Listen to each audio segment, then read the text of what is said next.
Hello? I had to completely like close the app and reopen it. Literally, literally the moment after I said, "Oh, it hasn't crashed in a while," and then it started laughing up.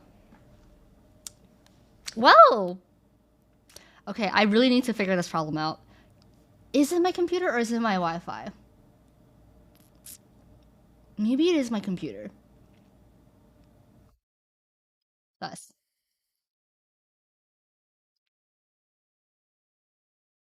more donos for new PC. Yeah, it always happens around 11 p.m. around this time. It might have been my Wi-Fi. Because suddenly my YouTube stopped working. The price increase caused it. Damn it. It's the curse of the 1111. That's what it is.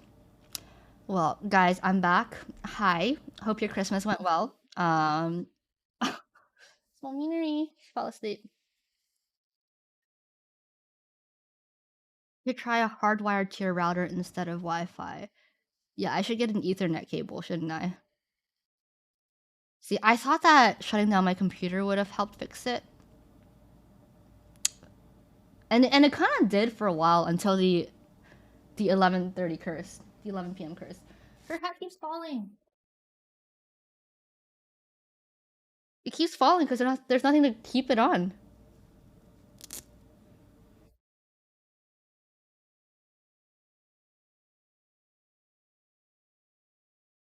Well, Minori can't wait to see Santa on Sunday. You might have to refresh if your screen is frozen. It's so weird. It's like every day it's around 11 p.m. That's so strange. My Wi-Fi has been in and out because of the storm. Do you think that contributed? Maybe. The wind is blowing really hard outside right now. Small Minori's gonna give Santa some ice cube. Small Minori, no, Santa doesn't eat ice cubes. Santa eats cookies. Cookies and milk. I don't really get it. Okay, let me try to reopen my YouTube. Thank you for the resub, Ringy. You woo, you woo. Why does it say it twice? You woo, you woo.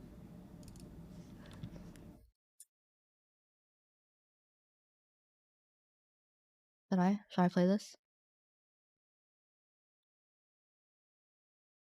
This always gets us in the feels. You woo, you woo. Guys, you know how I've been asking all my friends to fill in the blank for you are the most blank friend that I have? Okay, I randomly asked this to one of my friends today, right? One of my friends today. And then my friend was like, but like, are we even friends? Like, unironically. I was like, what the hell? Like, hello? Break my heart much? God. What a loser. What a loser. Very odd. Very odd. And I told my friend, I'm gonna call you out during the stream. That's a horrible answer. That is a horrible answer. We've known each other for like 2 years now. We've gone to like every Twice concert together. If you're watching this, you know who you are, okay? They didn't even they did like they weren't even joking. Oh my god. So guys, yeah, be careful who you ask that question to, okay?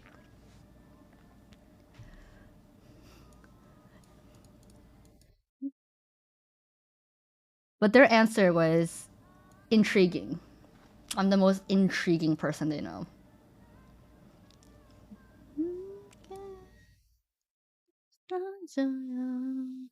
God, I love this song so much. Also, it scares me one of the chat stalls because I think I'm gonna crash again. I'm sure the pineapples here are friends. I feel like to call someone a friend, there's like a very broad spectrum, right? Like someone could be your friend, but they're more like an acquaintance. And someone could be your friend and they're like your best friend forever. But yeah, I know. I thought we were friends. I thought we were friends. Goat, you're so late. You are so late. You missed everything. You missed the holiday celebrations.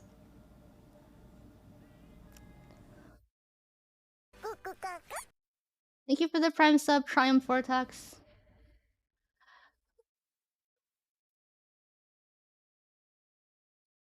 This is the second stream of the day, Goat. Balminary.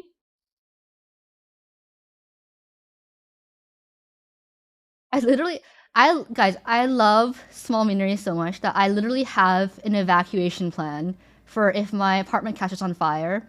Okay, the first thing I grab is small minery. Are we gonna watch TTT healing? I already watched it, guys. Like, you guys have no idea how much I love this penguin. Like, she's my baby, my child. I love her so much. Like, she's a part of me. Yeah, sorry, I watched it without you guys this time. I just couldn't wait. Hi, burnout. Forgot the emergency bag. Small minery is the emergency. I have other children too, so I need to come up with a plan for how to escape with all my children. And yes, I will ask you guys my question today. No, no, you. No, we don't play that one. We don't play that one. Okay, if you're new to my stream, Dahyun's Melody Project has been ruined because I made a tradition to only play Monsters by Dahyun at the very end of my stream as we're saying goodbye. So now every time that song comes up, everyone gets a bit of PTSD because they think the stream is ending. So that is the reason for any new viewers who are watching why I cannot play Monster anymore until the very end of the stream.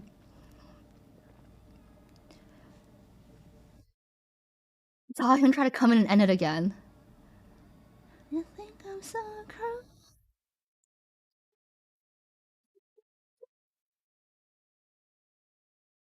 Ew. I know. The question isn't that huge. It's not that huge.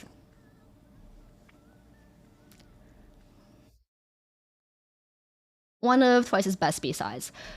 I feel like you can never really ask someone, what is your favorite B-side by Twice? It's like, there's just so many, and it's impossible to rank them in order. That it's better to ask, like, what is your top 10 B-sides from Twice? Baby Blue Love, Cruel, Last Waltz, Basics, Like a Fool, One in a Million.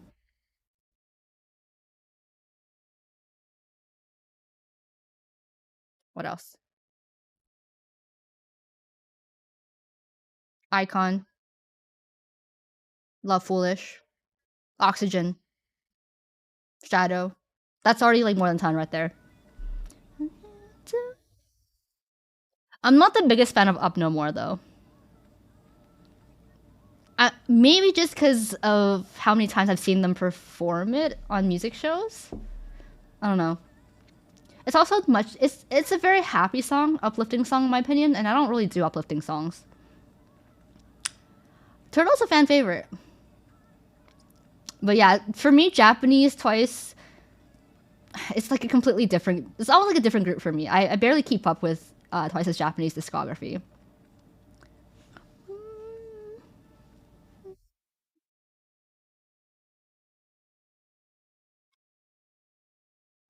It's good, but it's a different sound in my opinion.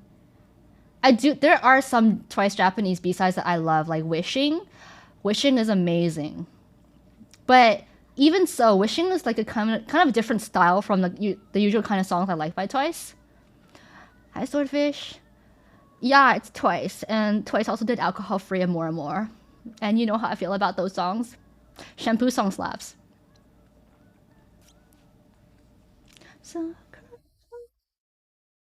Okay. True love is being able to acknowledge your fave's underwhelming songs, okay? That's true love, okay? True love is knowing when to draw the line. Oh!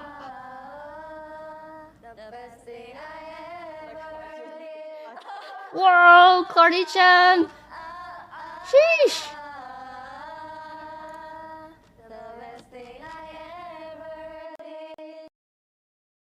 MVP Clarny! Whoa! Literally everyone is sub now. Whoa! Clarny, you are the best. Clarny has been an OG viewer since the beginning. I remember because in the beginning I had a lot of male viewers, like an overwhelming amount of male viewers compared to female viewers. And when I saw Clarny's name, I thought, oh, I think this person's a female viewer. I think this is a girl. So that's why I remember seeing Clarny's name at the very beginning when I started streaming, and so she's an OG. That's half a rack Clarny just dropped. I appreciate it. 감사합니다. Now I know that there's a lot of regular girls in here too. But in the beginning, it was like an overwhelming amount of men compared to women. Clarny spent 500 for extra pineapples to gamble. Oh gosh, don't waste it all.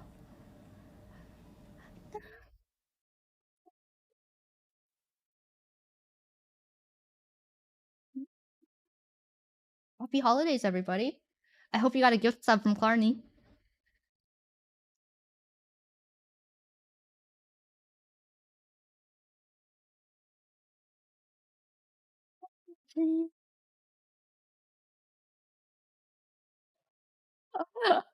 Getting a lot of new first-time chatters today.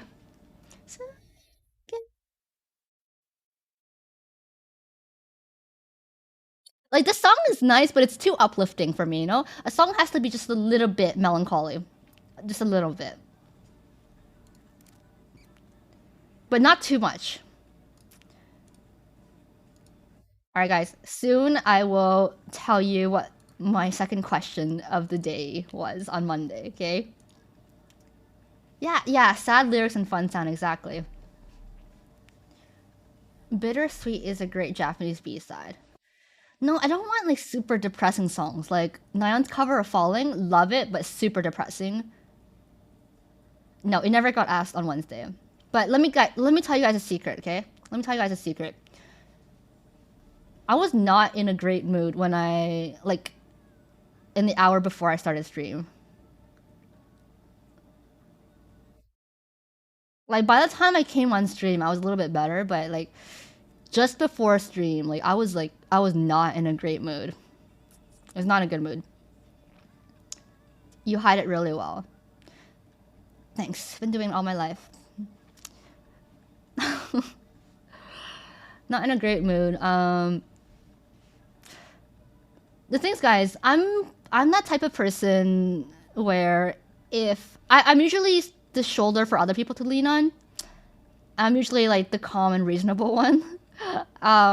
So when I get into a bad mood, like when I'm irritable or like when I'm really really sad or upset or just really cranky, like I like to hide myself from the world. Like I don't like to show it. I don't like making decisions when I'm feeling that intense. I was almost going to send a DM to somebody. I was gonna send a DM. That's how like upset I was. I was gonna send a DM to someone just on impulse, and I'm so glad I didn't because I know I would have regretted it. Like even in the moment, like I was about to press that button, but I held myself back because I was like, okay, you're just pissed right now. Like later on when you calm down, you're gonna look at this DM and be like, oh, why the heck did I do that? And you know what? So I am so glad that I didn't send that DM. Not in a merry and happy mood, but in a cactus. Actually, not even cactus. Like, what kind of Twice song would sum up that mood? Cruel? What's like an angry Twice song? Icon? Gone. Gone. Yes, Gone. Exactly.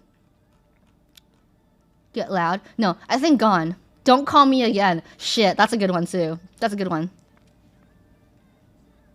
Let's listen to it now. Is it on this playlist? It's not on this playlist. The YouTube has made me a custom playlist because I played these songs so often. But yes.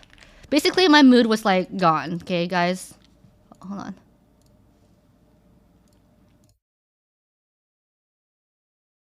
I love the song, but my mood was basically this. And that's okay, guys. I don't usually like telling people. Cause like what can they do? What can they do about it? Like it feels like I'm just dumping my problems on them.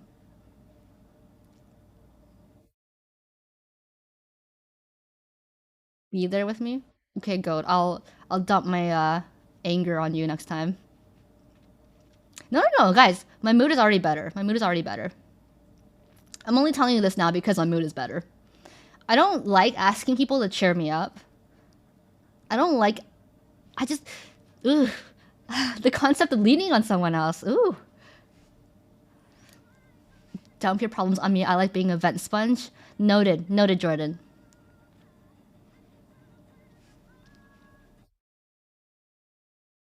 I think for some of you who know what kind of Spotify songs I listen to, it's very obvious when I'm in a bad mood. I played the exact same kind of songs over and over again when I'm not in a good mood. Yeah, but you know, I like dealing with like my feelings myself. I don't really like venting it to someone and just like showing my dirty laundry. Yes, it's like, why am I dumping my problems on you? Like, I'm in a bad mood now, making you get into a bad mood too. Like, I don't do that. Isn't that unhealthy sometimes? Yeah, I have a few people who I go to who I always vent to and never get tired of me venting to them, and I'm so grateful I have those people. But today was not one of those days where I wanted to vent to someone. I know that a lot of you guys are willing to listen, and I'm really grateful for that. Um, but yeah, maybe eventually I will use you guys as a vent sponge.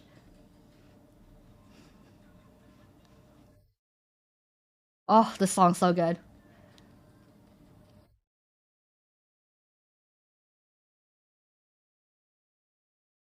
Sometimes there are days you just have to sit with it, but we are here if you ever need. Today was one of those days I just had to sit with it. Today was one of those days I just knew, like, I just knew that there were more assumptions than facts going on, so just needed to get over the moment. Please use as Misa Ani. Ooh. I've never seen you in a ranting mood, Ringy. It feels like you're dumping problems on someone, but you're actually giving them the opportunity to comfort and empathize with you. Yeah, but you know, I was gaslighting myself, convincing myself that the problem wasn't actually that big. It was just in my head. Because I do that sometimes. I make problems in my own head. Have you ever listened to DPR Ian or no? No, I've never. So send me the recommendations. Send me the recommendations. That song is so good. But you know what? I would rather be in a mad mood than a sad mood. I'd rather be mad than sad. Sad. I tend to just breathe back in my problems. What does that mean, Ringy? Yes, you can spam my DMs. Just, you know, my reply might come very, very late. Yes, been listening to my Madge playlist recently. And yes, I hide it very well because I don't like showing my emotions, those kind of emotions in front of other people. Yeah, I didn't used to get very mad easily. Or I wouldn't say I get mad easily. Sorry. I meant to say I used to always get sad instead of mad. Like anger is not really a common emotion, I feel. But it is so much better than being sad. Because when I was sad, I would always blame myself for everything, and now I would blame other people. No, I'm kidding. I'm kidding. I spam Misa DM. She only responds to emergencies like making sure someone doesn't take meds with alcohol. Yeah. See, I will respond if you need me urgently. Okay, if your life is in dire trouble, like okay. But otherwise, I will take my time because my social battery is not very strong.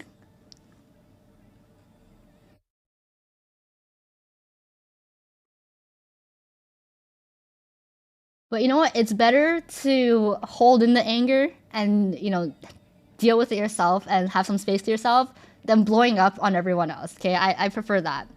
I prefer that because when I was younger, like a lot younger, like middle school, high school, like whenever I got really angry, like there were sometimes when I would lose my temper and I would do something I regret, or like vent to someone and say something I don't mean, and I like the regret that comes afterward is so much stronger than the anger that I feel in the moment.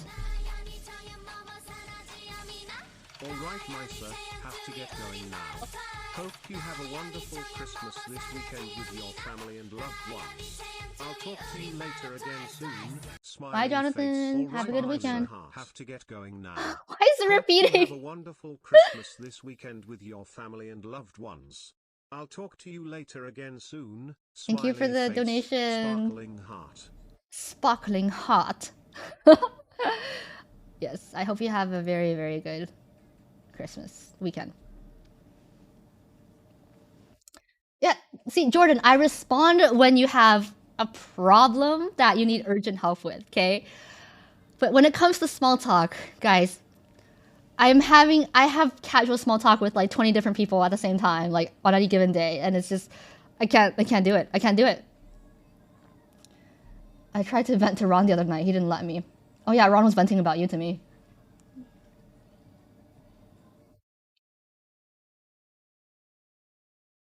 Also because I am a people pleaser in a way, so the thing is like if they talk to me, I will feel compelled to reply and continue the conversation. And see, because of that, I end up responding to everyone and draining my social battery to the point where I can no longer respond to anyone.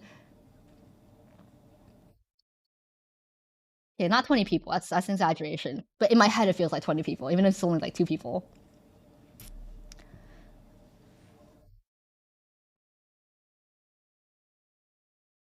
It's because it's because I try to talk with everybody, and I don't filter that very well, and I don't end the conversations very well. I just feel like I'm overwhelmed a lot of times. I was venting to my Google Doc, then I vented to Safe Space. Incoming DMs. There are still DMs, guys. I know there are DMs that I haven't responded to. Okay, I don't want to list your names, but I know exactly who I have and have not responded to yet. Okay, be patient. I will get there. I'll get there. Usually on Monday, I'll just go back into my backlog and respond to everyone all at once. Yeah, I have a mental list. I have a mental list of tasks. Everything I need to do, it's up here. And so it can get very burdensome sometimes. No, no, no, no. No, no. Guys, everything I do in life, I call it a task. Even if, like, eating dinner, to me, that's a task. It's something for me to do. Something to do. Whether I like it or not, it's something to do. Even if I like doing it, it's a task to me. Like, playing Maple Story is a task. Okay? Going out to hang out with friends is a task. So just because I call it a task doesn't mean it's a bad thing. No, no, no. It's just something in my head that is to be done that day. This holiday, just gift yourself no task if you need. No, I have a huge backlog of tasks. Have you been doing your Misty Island task? I have. I love Misty Island. Among Us game when? Okay, maybe task isn't the best word because task almost insinuates like it's homework. No, no, no. We're talking about venting, now we're talking about tasks. I'm not the imposter, guys. I know we haven't played Among Us in a while. Because I get hyper fixated on games I like. Okay?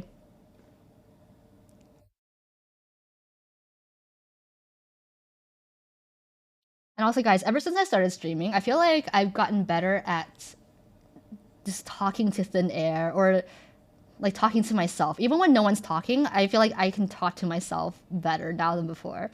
Because earlier, right? Earlier, I was on Discord and a bunch of my friends went on mute because they were busy doing things or they were at work. And it ended up being just me. It was just me streaming a MapleStory.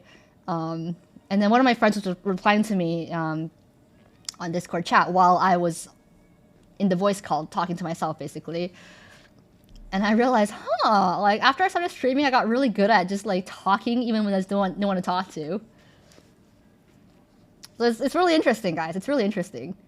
It was like I was on Twitch, basically. It's not really talking to what my friend wasn't being super responsive, so at times I would literally be talking to myself and having to like carry the conversation forward myself. It was interesting though. I think if you become a streamer, you will naturally develop the skill. You will be forced to develop the skill because at times the chat doesn't move, right? The chat doesn't move, and you kind of just have to come up with new things to say. And for me, it's become second nature. So, and it made me wonder, like, how do other streamers do it? Like, how do smaller streamers do it? Like, when they only have like 1 or 2 viewers and they're not very talkative in chat. Like, do they just talk to themselves the whole time on stream? And how difficult that must be. Cause like my chat's not like exploding, but you guys are constantly sending messages, so it's like I always have something to bounce off of. But like for those smaller streamers where the chat doesn't really move all that much, like it's a real skill to be able to stream and talk even when there's nothing coming back to you. But I feel like I've gotten pretty good at that. Because sometimes the chat will stall. Sometimes my chat will stall and like, there's not much to talk about. It happens. Like we're talking for 5 hours and then you run out of things to say. But then I feel like nowadays my brain just like comes up with things to say, like new things has come up. And it doesn't feel forced anymore. It just comes up. For small just chatting streamers, it could be difficult for them to come up with stuff, but if you are streaming a game, you can just talk about the game. True. We're responsive when prompted. It also helps that the chat and you have stuff in common, example, Twice. It does. Although I feel like we don't talk about Twice too often, other than when we're actually watching Twice videos. Misa can definitely hold a TED Talk now. Oh yeah, I think I could actually. I think I would like to. If someone invited me to do a TED Talk, I'd be like, hell yes, sign me up. I'll do it for free. I have so much to say. Misa's chatting, socializing skills leveled up so much she can now do it by herself. Yes. My friends always used to tell me that streaming would be good for me because it would help me come out of my shell. It would help me get better at speaking, conversing. And you know what? They were right. Have you ever watched your first VOD to see the change over time? I've never watched my past VODs. I've never. It's a little too cringe. It's a little too cringe. So I don't like to rewatch my old stuff. TED Talk Tuesdays? React to your first VOD. Ooh.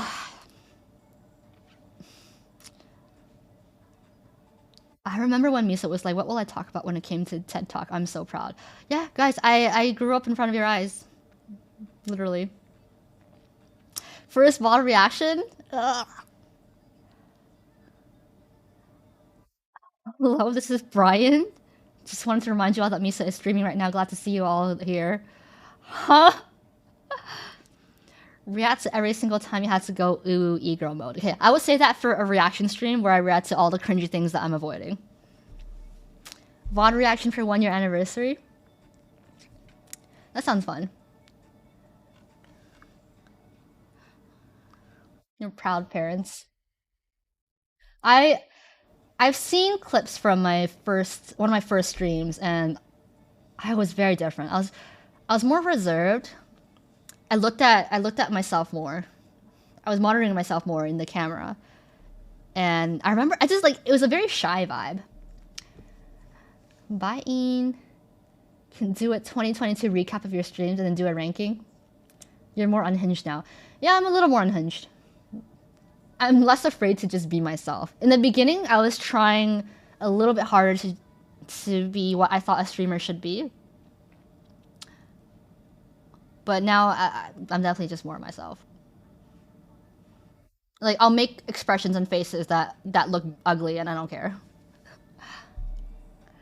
Misa, I've had Ditto on Omega Repeat ever since you played it on stream. I'm addicted as hell. It's so good. Oh yeah, it's so good. It's so good. You love Unhinged Misa? I mean, you have to, right? Because you're still here, and all the ones who didn't like it already left, I'll assume. The Who price keeps going up. Inflation, guys. Is the economy, okay? It's natural. What song is this? Push and Pull, okay. Ah!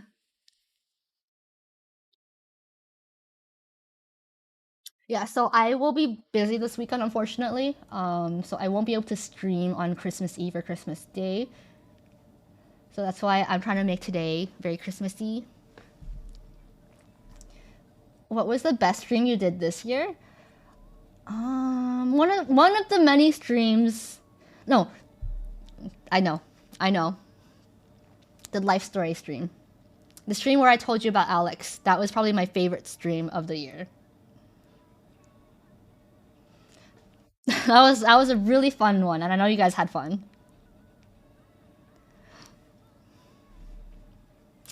Yeah, I'm contrary to how it might appear. I have plans on most days, and I'm pretty busy. Pretty busy.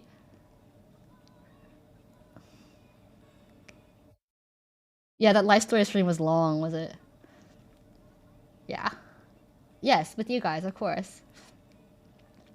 B-side tournament final where all of chat was ready to murder each other over what songs we liked better. That final was kind of traumatic. Okay? It ended up being like boomers versus zoomers and everybody hating basic stands. It's kind of scary. It kind of got out of hand. Yeah, B-side tournament final in the basement. That final, it brought out a side of you guys that I had not seen before. Yeah, it's basically battle royale. Like the basic stands, oh my god. It was basic stands versus everybody else basically. It got violent. It got real violent.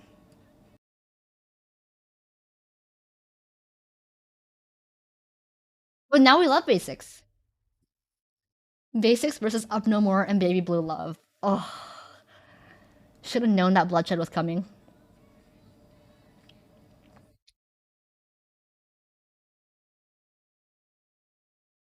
Yeah, Basic was too new at the time, exactly. But now over time, it's aged like wine. It's good now. Justice for Shadow. Justice for Oxygen. Justice for Oxygen. Wait until the next tournament and we start getting up on a new banger in the next mini album. Yeah, next tournament, March 2023. Are there any big streaming plans you want to do in 2023? I definitely want to do TwitchCon. I want to do TwitchCon. Other than that, I want to draw more. What are your 2023 goals? Ooh, I haven't thought about my resolutions yet. Do you guys have any resolutions? I I don't really think about New Year's resolutions because I'm a very ambitious person in general, so I have goals for myself like all the time. I don't need New Year's, to set a resolution. Do you want to stream more days or just keep it at short streams 3 days a week? I want to get more into content creation. I want to make more YouTube videos and practice editing more and just doing more creative work. So I probably won't stream more often than I am now. Unless I get really into a game, okay, I don't do anything but that game. In that case, I'll probably stream more. Cause I feel like this genre of Twitch, this just chatting category, you don't normally stream for many, many, many hours in a week. Like usually it's the gamers that stream for tons of hours a week. So if I get into a game, it'll be a lot easier for me to stream that many hours. But if it's just chatting mostly, which I like, honestly, I like this category. It'll probably just stay the same. My resolution: start therapy and start CBT. Woo! Good luck. Like a Misa the Magician vlog. 12-hour Maple Story stream. Ugh. Maple Story is not the kind of game that is very entertaining to watch on stream, though. Maple Story is good if you are a just chatting kind of person. Because Maple Story is not very involved. Is not that immersive in terms of gameplay. Not like Valorant or other very action-filled games. Maple Story is good to put on the side when I just want to like ask you guys questions, or talk to you guys. Building new PC stream. Oh god. Oh god. Do you have any content planned up? I do. I do.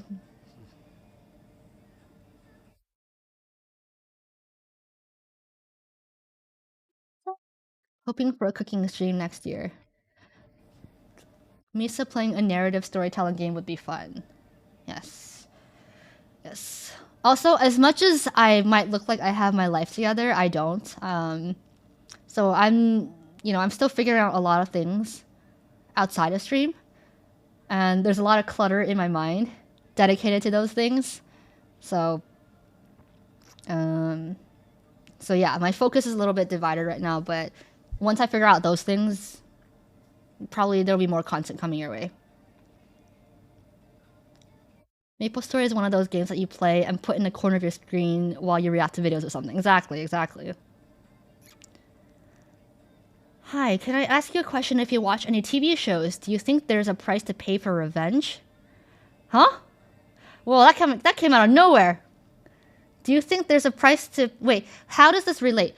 If you watch any TV shows, do you think there's a price to pay for revenge? I felt like those were two separate questions. Were they two separate questions? Because yes, I watch... I mostly watch Netflix shows, to be honest. Netflix series instead of TV shows. Oh, I've been watching The Crown lately. The Crown. Do you think there's a price to pay for revenge? I don't believe in revenge. I think it's never gonna make you happy. And yeah, that really escalated.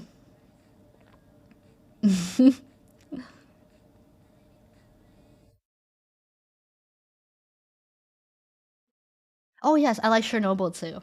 I do. No, don't be sorry that you asked. I was just a little bit confused, like if they were two separate questions or if they were related. Because if it's two separate questions, that's fine. That makes more sense. Moonlight best B-side? Moonlight most buffed B-side from the concerts.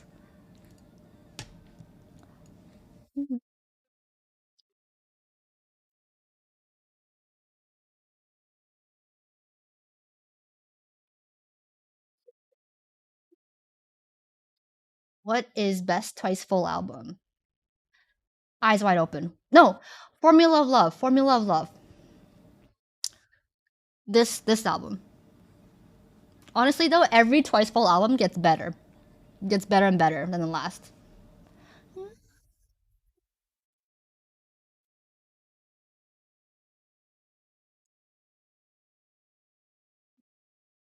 Oh yes, I have to ask you guys the question.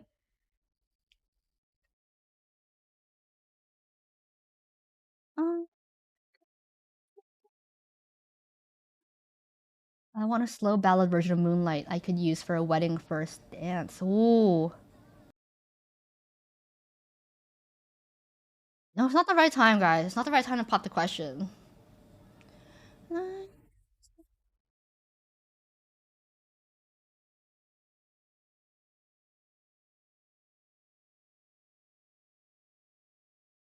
Ocean Cross.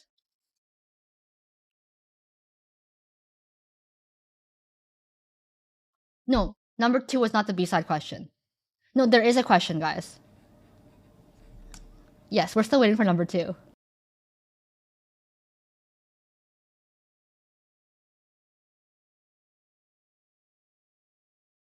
You are fighting?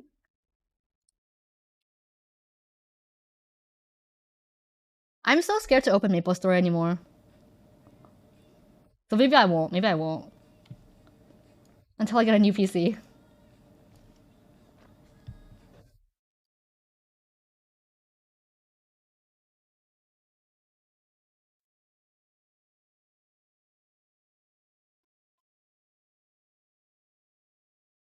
Find out the question on the next episode of Twitch.tv Misayon. It'll work, but I also don't have much to do on Maple Story today, besides my dailies.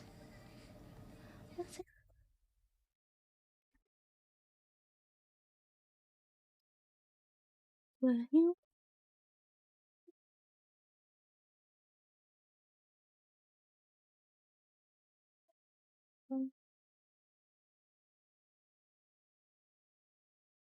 It always amazes me how light my eyebrows look in the camera.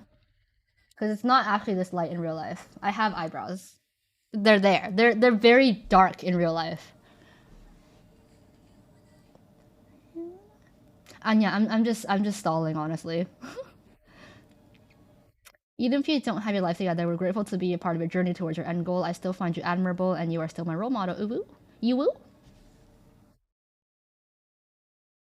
I'm the type of person who really doesn't like to show my journey. I like the type of person. I like to be the type of person who like has it all ready and put together, and I present a final product. So to me, it's kind of surreal for me to be streaming. Honestly, what are we stalling for? For question number 2. You woo? You woo?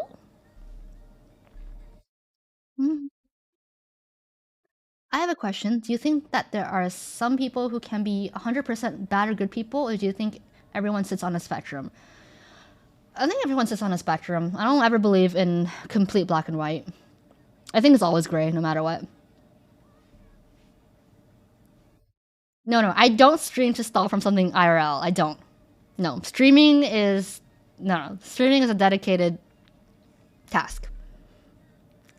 Question number 1 was, it was about favors. It was about like, are you the type of person to like be readily willing to do favors for people, or like do you wait for people to ask you to do something for them? Okay, here's question number 2, guys. Here's question number 2. What was it again? Hold on.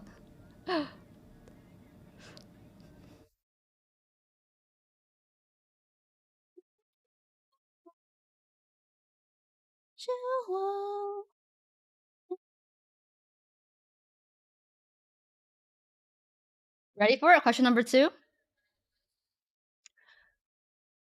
Question is, it's a bit of a two-parter. The question is, 1, how do you know when you're happy? 2 is rate your life from 1 to 10 on the happiness scale. Okay, that's the question. I told you guys it's heavy. I told you it's heavy. I didn't want to ask this last time.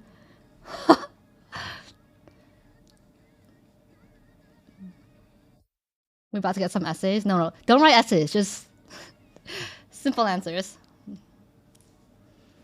How do you know when you're happy? You don't know when you were happy until you're unhappy. Skip. No, you gotta answer that now. You gotta answer it now.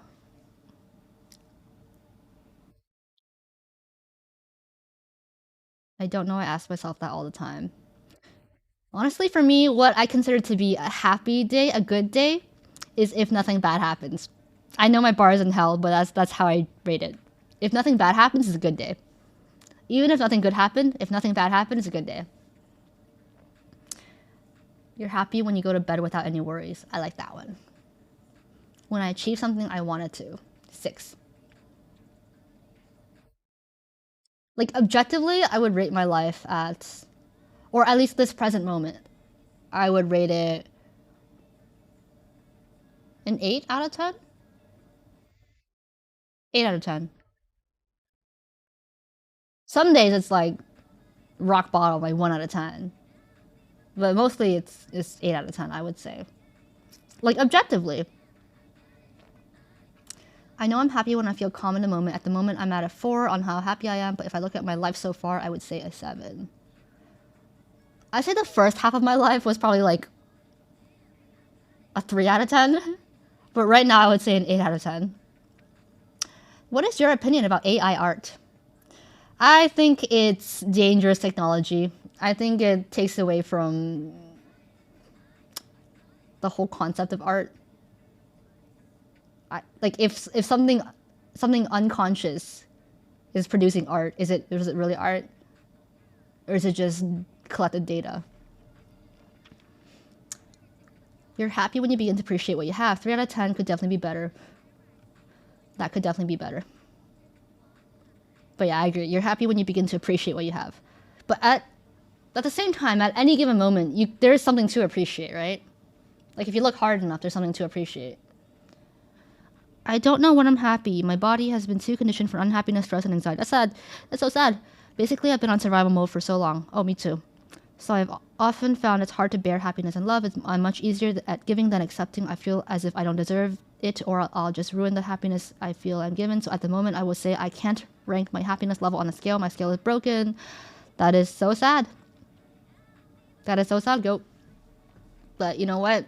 I've been there. It's a work in progress. Honestly, like the first step is believing you deserve happiness. Once you get to that point, I feel like everything else is a lot easier. But yeah, I know what you mean about being on survival mode. I'm still on survival mode. But like, I have to consciously try to get myself out of that and put myself in the present. What is happy? Happiness is weird to explain. I feel like I'm around a 4, but relative to how realistically happy I could be right now with my life circumstances, I'm probably actually a 7. Yeah. I rate my life an 8 objectively.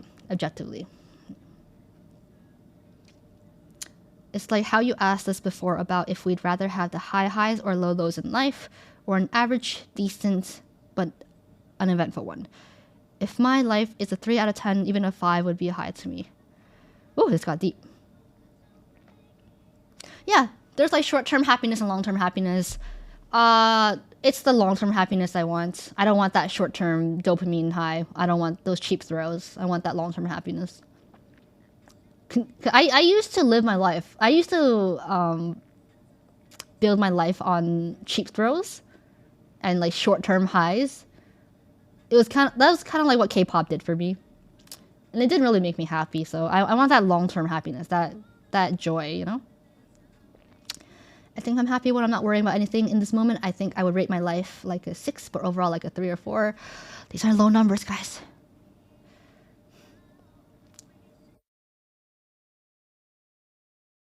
I feel like if you're talking, are you happy? It's more on long-term happiness, and I would say how happy you are long-term is based on how easily short-term happiness comes to you, if that makes sense.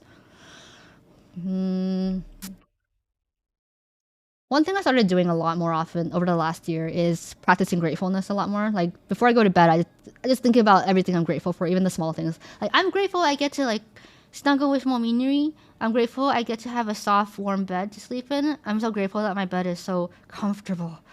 And I'm so glad that I had food to eat today. Like, you know, I started thinking about that a lot more over the last year, and unfortunately, it has helped in making me happier. Unfortunately. I don't really think about whether I'm happy or not anymore. I'm just thankful that I have the skills to cope with my sadness now. I'd probably say I sit at 7 out of 10 most days. I like to hear that. I like to hear that. I like to hear that.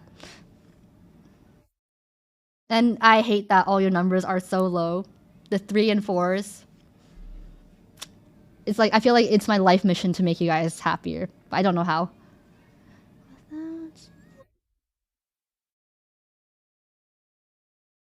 Why would you rate yourself low? Eh?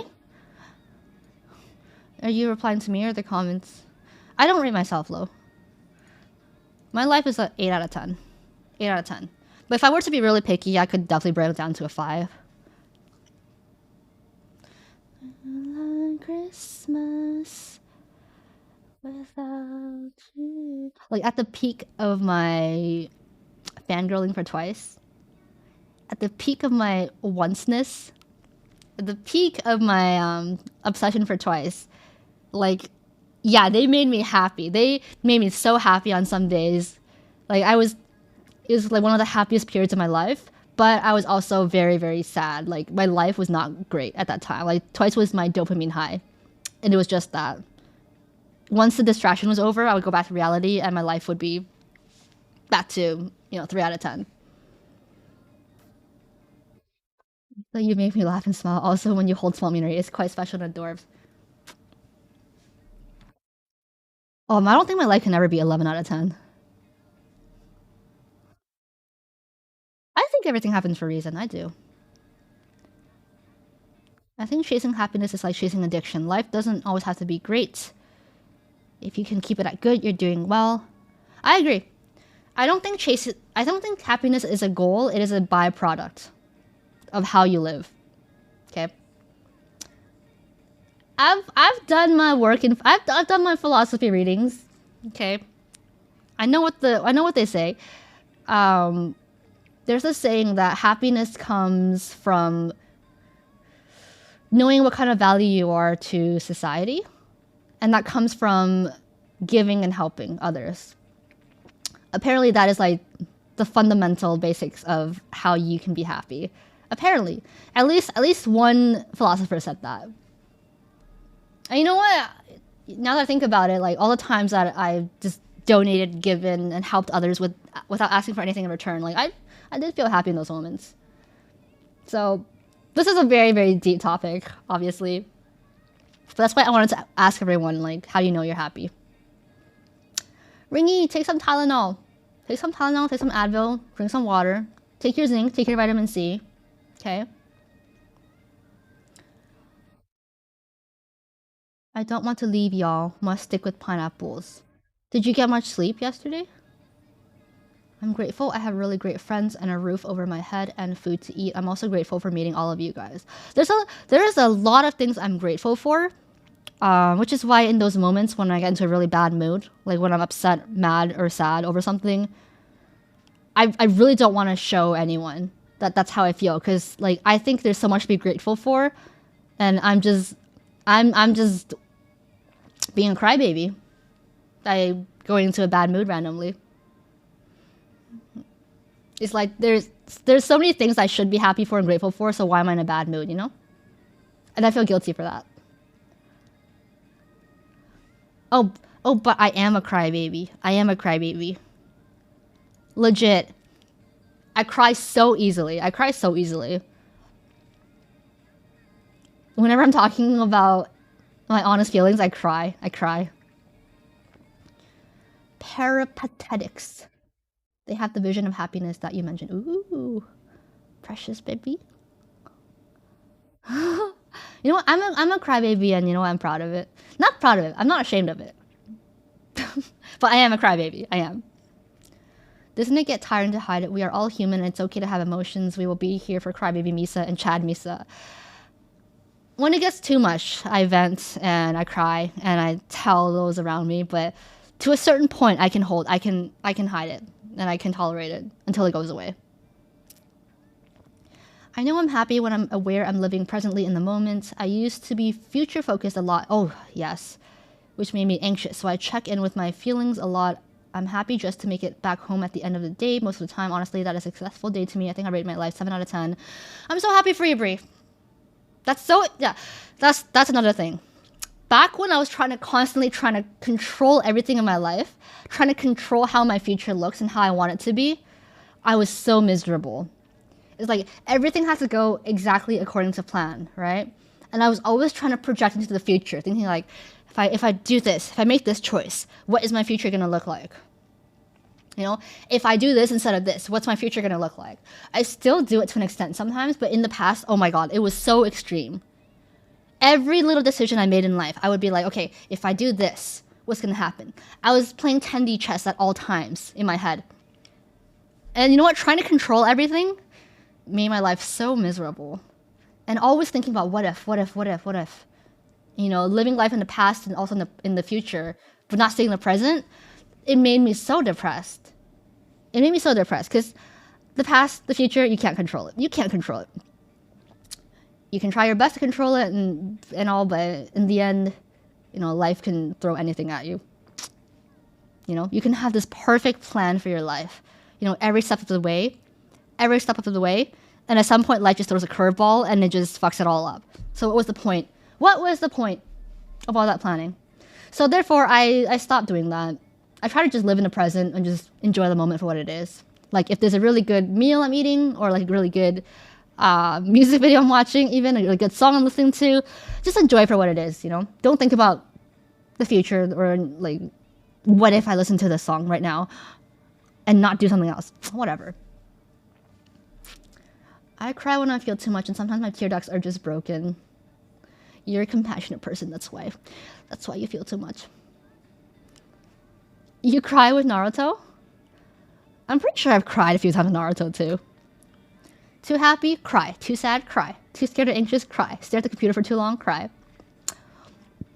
I hope you're staying hydrated, Riggy. I'm still trying to figure it out, what's the meaning of happiness, but every day I feel thankful for something, even if it's a hard day. The best days are when I feel a lot of joy in my heart. Right now I feel like my level is 6.5 out of 10. Okay, not terrible, but also not great. Let's get that a little bit higher. Sometimes I feel like crying when I eat good food. Oh yeah. I feel like crying when I listen to Jiho's OST.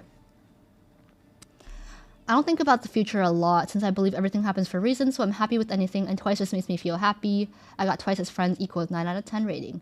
Happy to hear that. My goal in life is to be like Naruto. Persevere through all the bad moments, believe in yourself, and make my dreams come true. Wouldn't that be nice?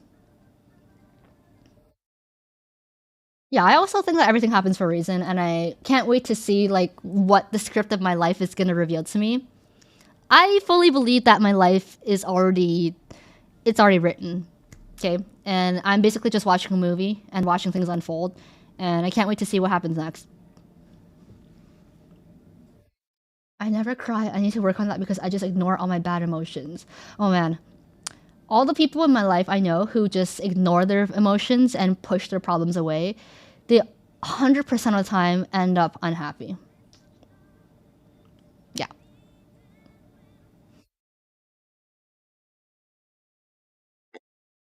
So I fully believe in just confronting all your demons and all your problems and all your emotions. Just deal with it. Just tank it face first. Just deal with it.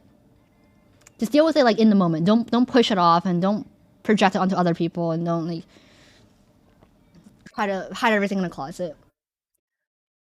I suffer when I'm at work, but the weekends are cool, so I would say my life is 2 out of 7. Awesome. -1, because I think I don't drink water a lot.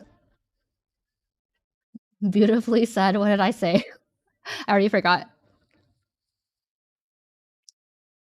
Sometimes you have to snap at your demons and tell them to chillax. Hmm. Yeah, the thing is, like, when you try to push away your problems, they tend to come back to you, like, twice-fold. Like, I always say this. I've said this so many times on stream, but it's like,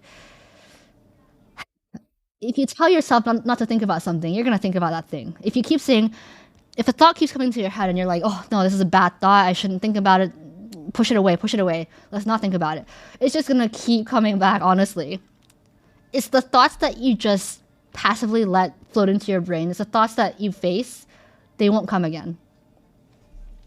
So, the thoughts you push away, they'll just keep coming back, keep coming back, keep coming back. But the thoughts you actually try to process, sit down and think about, that's it. You process them, they're done. I might have faced it too much. I got stuck in Turner's acne. I used to have really bad acne in college. In high school, I was blessed with a clear face, a clear baby face. And then in college, that's when everything took a turn for the worse. Like, I was breaking out all over my face, and my self-esteem was so low. And thank God that I got over my acne. Thank God I never got, like, really, really bad acne that left scars. Because, yeah, I would have definitely wanted to get, like, laser treatment if I did get scars. I think this is the first year I actually open up. I usually keep everything to myself. I can't even tell my parents because I do so much to make the best of a bad situation that I feel guilty to add on to more things onto their plate. I never thought I would vent or open up to strangers on the internet. Well, I'm glad. I'm really glad that you're opening up. I'm glad that our little internet community made such a difference. I never thought I'd be streaming talking about these kind of things. I'd always be like, oh, I'm gonna play Genshin on stream. Like, I find a really fun game, and I'm like, okay, yeah, I'm gonna save it for when I start streaming. I'm gonna play this game on stream, because all I knew about Twitch was like, you could play games on stream, people would watch you. I didn't know you could actually just sit here and talk. So that that was a nice little surprise. I'm glad you're learning a lot, Ringy.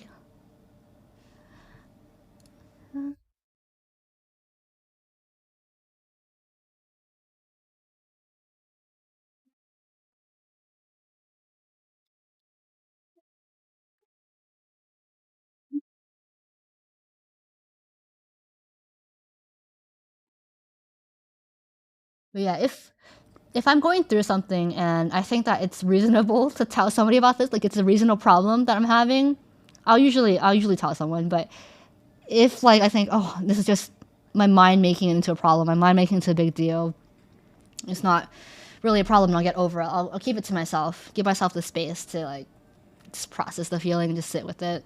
And usually I get over it. Like I'm over it now. I appreciate all the interactions I get to have with everyone here. I appreciate all of you guys. It's always amazes me to this day that you guys stick around and you like talking about this kind of stuff. Do you have any role models aside from Twice? Role models. Role model. I don't. Never really had role models growing up. Instead of role models, there's traits from each person I know in my life that I admire. So it's like I take characteristics and qualities from different people in my life and I combine it into one life form, and that's my role model. When's the Cali vlog? It's coming. It's coming. I went to the bathroom. What did I miss? Are we still on the happiness question? Yeah. We're still on that question because it's a heavy question. But I think we're nearing the end of it. Would I say Twice are my role models? They're my idols. But are they my role models?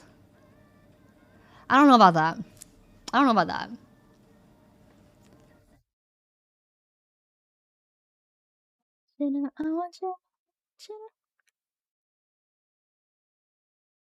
Are Twice my role models? I see Twice as like my children that I have to protect. Batman is your role model? Good for you. Not my role model. Not my Batman.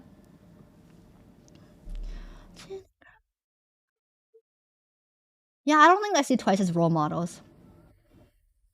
Idols and role models can be the same and different words and meanings at the same time. Like I love Twice. I respect them and admire them. But it's not like I want to be like them, you know? I'm inspired by them, so I think they are my role models, and that I have become braver in life because of Chaeyoung. She may be younger than me, maybe my baby, but I still find that I can learn from them. In that sense, everyone in my life is a role model because I can learn something from everyone. I wish I could be more patient. I wish I could be less possessive. I wish I could be more secure. You know, I wish I could think before I speak more often.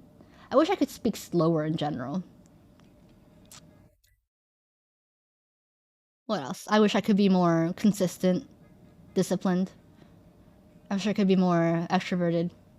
You know, like there's a lot of things I wish I could be more of. And you know, with everyone I meet in life, there's some qualities I like from them. I mean, that's why I keep them in my life, right? Because I like them to some extent.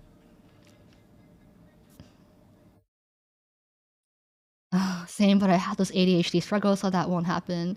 You know what? I probably have a lot of undiagnosed mental health conditions at this point. You know what? I think we all do. I think we all do at some point. Knock on my door.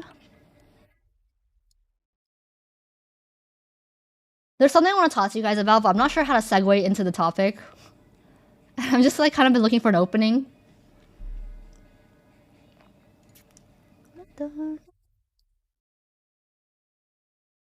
Now I can just unnaturally segue into the topic. Just slap it on you. Just slap it on you. You'd be like, anyways, guys, enough about that. Um, hmm.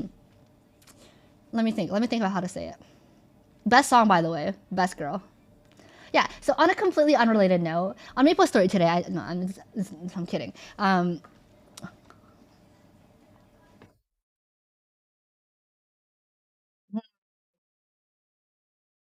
I'm thinking about how to phrase this.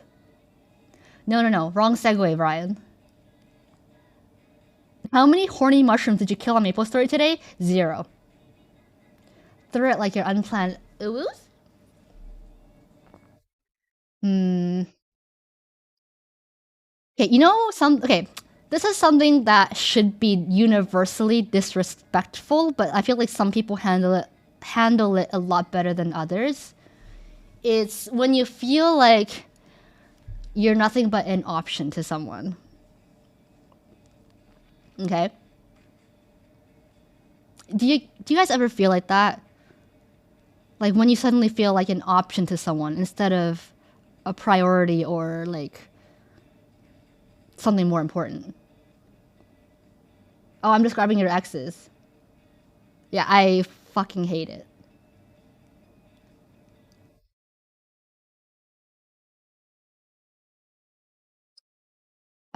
Especially to people who, I have told that you are important to me. People who know where they stand in my life and they still make me an option. At that point, it's like,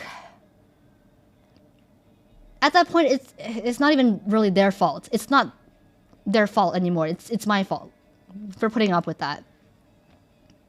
Like, you're a backup plan or not their first choice, but they wouldn't mind picking you if it came to it. Yeah, like I'm a backup plan.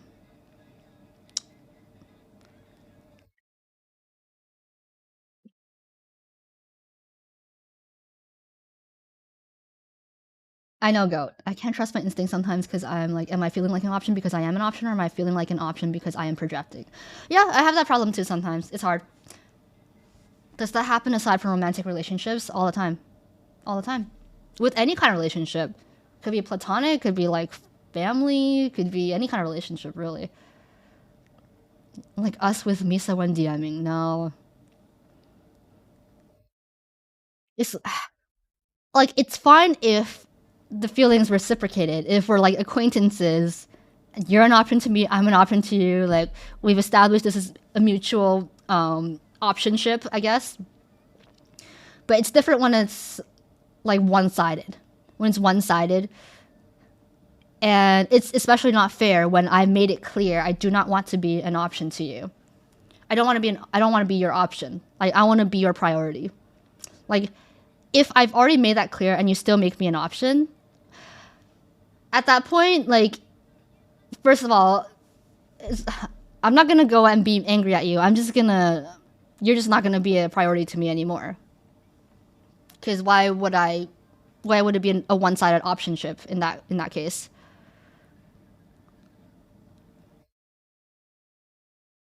Oh, Jordan, you never felt like anyone's option. Okay, by option, I mean, like, you're never their first choice. You're not their first choice. You're kind of just like, say you want to make plans with them, right? And you ask them, hey, do you want to like go to this thing with me? Do you want to hang out with me today? And they'll only say yes if they ask all their other friends, and none of them are free. And they're like, okay, yeah, I have nothing else to do today, so I'll hang out with you. That's what I mean. That's what I mean. Yeah, you're like a low-level side quest. Misa make me question my entire circle. Because, like, there are people I'm in optionships with, but there are those who... Not a lot, but there's... I mean, you'll meet people like this your entire life. Because, yeah, exactly. You can't be everyone's first choice, and you just have to accept that. But it's like when you're at a certain point where you should have a mutual understanding of how much you mean to each other, and yet you still have the audacity to treat me like an option. And it's very obvious too. At that point, I think that's disrespectful. And I don't mean like when you have a crush on someone, right? And you have a crush on someone and you're trying to get close to them, and you're the only one chasing them. At that point, yeah, you're probably an option, but that's, to be fair, like, that's where you are at. But it's like, if we've been friends for a long, long time, or if we've known each other a very long time, and, it should not be an optionship. At that point, yeah, it's disrespectful. I don't, and you know what? I know people, I know there's people out there who just tolerate it. There's people out there who know they're an option and they're okay with that. You know what? That's them, but that's not me. Just because I know what I bring to a relationship and I know I'm worth more than an option to you. Like, if I'm trying hard to be someone to you and you make me an option, at that point, it's not my fault. I know that now. And so I'm learning to, to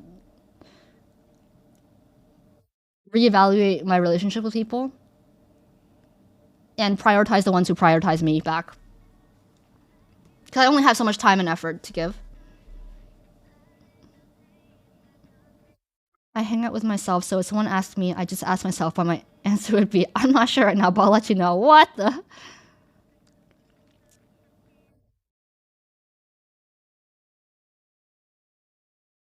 I get what you mean though, but it's sad when it is like that. Is it also fair to expect them to prioritize you though? I might just prioritize those who make me their priority and keep the others at arm's length. Okay. When it comes to, is it fair to expect the other person to prioritize you?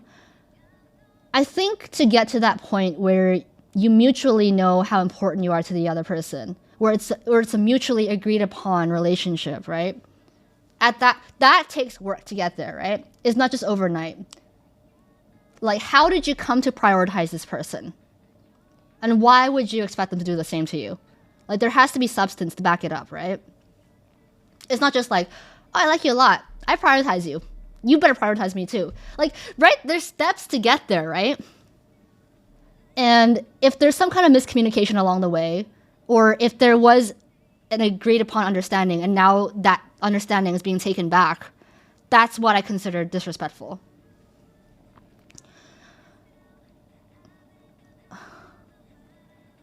Can't please everyone, but one day there will be someone that'll make you their priority.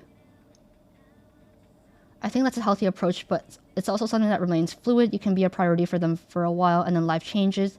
They start dating, they get married, they have kids. You move back to an option.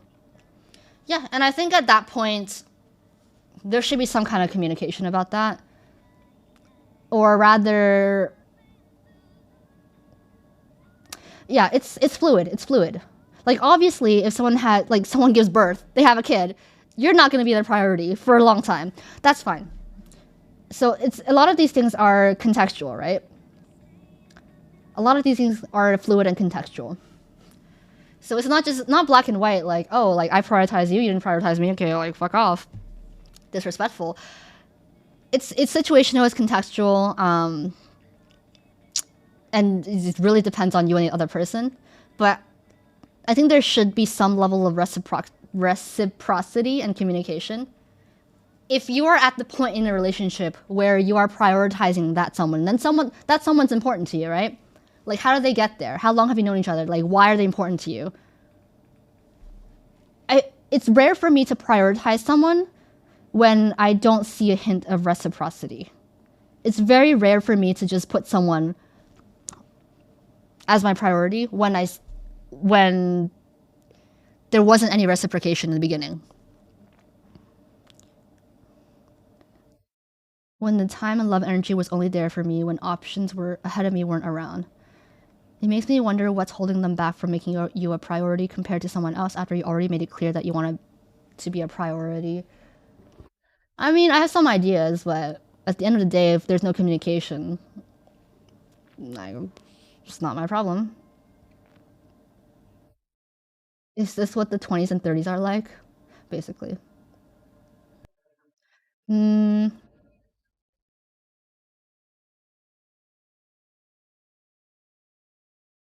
Broke up with that person who didn't have me on their priority list, but she understood. She realized that's how she made me feel later in our relationship.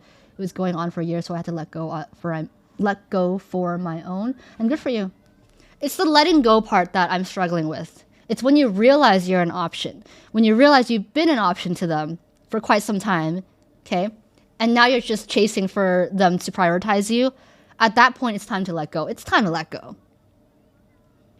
When they've already made you an option, there's no point chasing for them to realize your worth. There's no point trying to prove your worth to them. Be like, don't make me an option. Graduate me to a priority, please. At that point, no, just let go.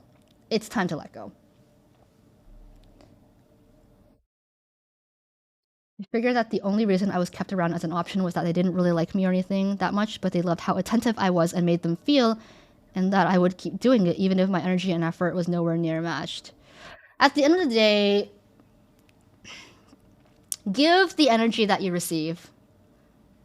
I don't believe in going the extra mile for someone who wouldn't go the extra mile for you. Unless, of course, like, unless they were in dire help, like dire trouble and they needed your help. That's different. That's different. I just mean on a day-to-day basis. Having a relationship with someone who gives back as much as you give them, I think that's pretty important to have in a relationship. Some people keep you around as an option because it makes them feel important, sadly. Yep. I know people who do that. I know people who do that. And I know people who know that they're an option. They're just the second, the third, fourth choice. They're just whatever. They're just kept around for company.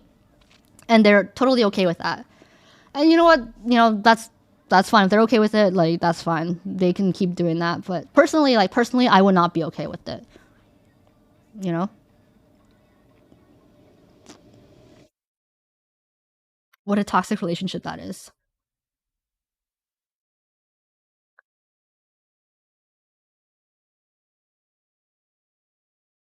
You think they could ever make you a priority eventually if you are only an option right now? It depends. Like, are you close? Like, do you know each other? Like, are you just chasing your idol, or like, what kind of relationship is this, you know? It depends. It depends.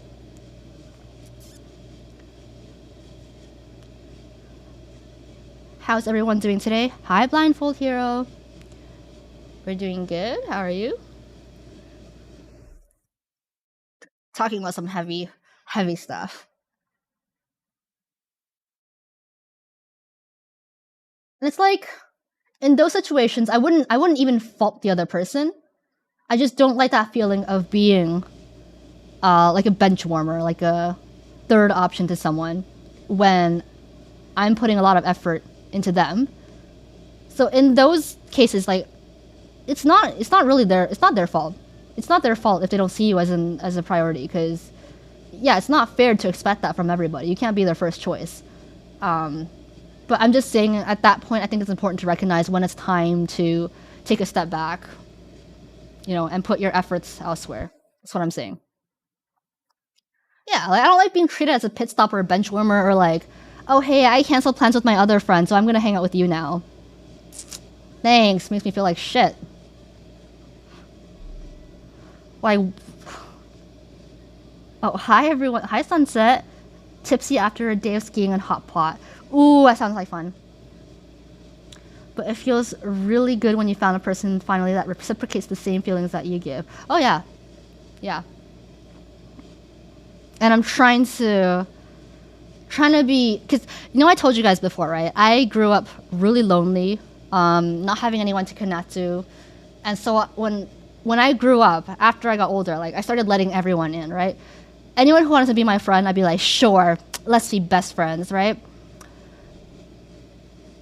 And that, at that point in my life, I was putting effort in everybody, even the ones that weren't worth it. And that really messed me up for some time. So I'm trying to figure out what kind of people I should actually prioritize and who I shouldn't. That is like a lifelong quest for me. When all of your homies are now in relationships and now you're alone, I would cut them off and put my efforts into someone who would actually prioritize me. Instead, I have more self-respect than to prioritize someone who has no plans to do the same. Yeah. And again, I stress this, that I don't blame the other person. I don't blame them, because is it really their fault that they don't prioritize you? Like, you can't control what they do. Like, you can only control how you react to that. Yeah, and I think it is a self-respect kind of thing. Like when I see my friends being treated like bench warmers and pit stops and like third, fourth options, and it's just so blatantly obvious to me what's going on here. Like it makes me feel really bad for them, but I'm not gonna say anything. It's like it's not my place. But like when I see that kind of behavior, that is like blatant toxicity. Like they're trying so hard for this person who's barely respecting them. Yeah, it really annoys me. It annoys me. How do you feel about people who only contact you when you're happy and doing well financially? Are those the same kind of people? These people sound like they only use you for their own reasons, and they don't truly care for you. And I feel like there's a lot of similarity there in the type of person I'm talking about and the type of person that you're talking about. Yeah, it's difficult to stop making them a priority if you really do care about them a lot. That's the hard part, isn't it? Letting go. But then you have to question, like, why do you care about them so much? Like, what about them made you care so much about them?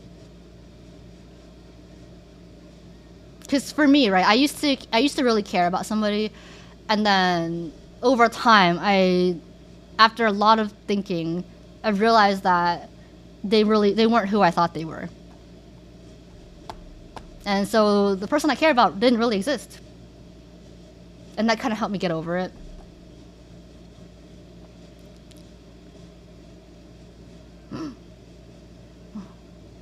Wait, I've been streaming for almost 4 hours? Whoa.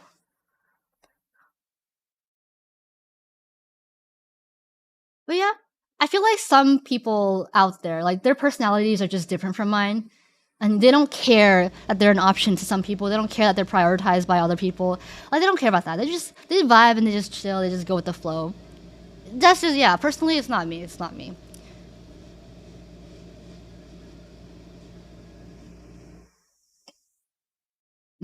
Once you realize this perfect version of them doesn't exist, it makes it easier. Yeah. I know that it says 1 hour and a half, but I've been here since 9, guys.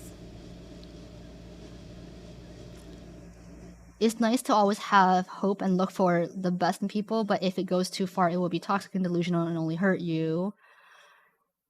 Yeah, I mean that's the sad truth about the world. You can't be everyone's choice. You can't be everyone's choice, and that's only fair. You can't be number one to everybody. Okay?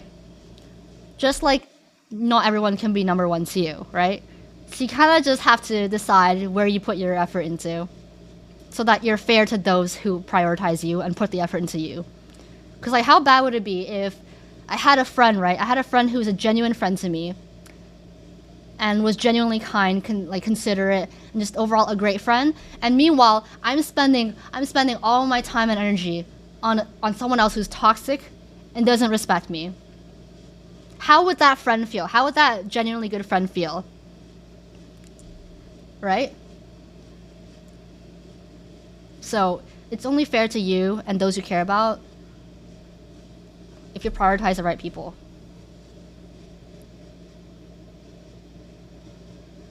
It has been a fun stream. I hope it has, even with the deep topics.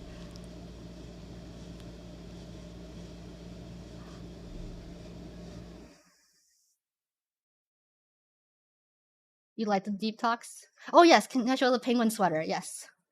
So this is the penguin sweater. It looks a little sad, I know.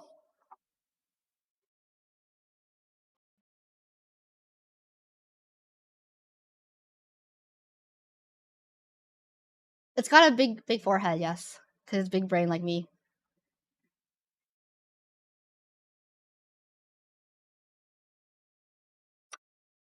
Anyways, I'm really glad I came on stream today.